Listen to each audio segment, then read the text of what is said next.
Yang mau korupsi silakan korupsi, yang penting jujur.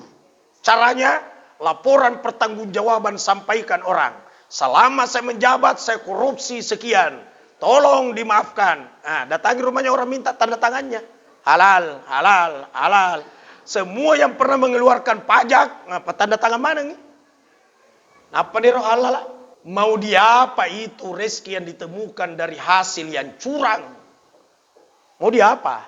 Belikan pakaian, pakaiannya bersih tidak suci. Macaka nekiadena mapacing, tangka sak mingkatena nama lanjing. Mau dia apa? Pakai sholat, Allah tidak terima. Karena inna Allah tayyibun la yaqbalu illa tayyiba. Allah itu tayyib, bersih, suci. Tidak menerima kecuali yang bersih dan suci pula. Pakai ke tanah suci. Oh, sila dek bawa miki gora matalbiyah.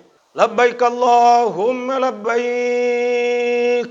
Ya Allah, aku datang memenuhi panggilanmu ya Allah. Kata Allah, siapa yang panggil engkau? Uang korupsi kau pakai. Contoh. Labbaik Allahumma labbaik. Oh puang engkau nak mayefole fuat terusi parobikmu puang. Maka dia puang Allah Ta'ala na dewok biko pak muroba literekmu.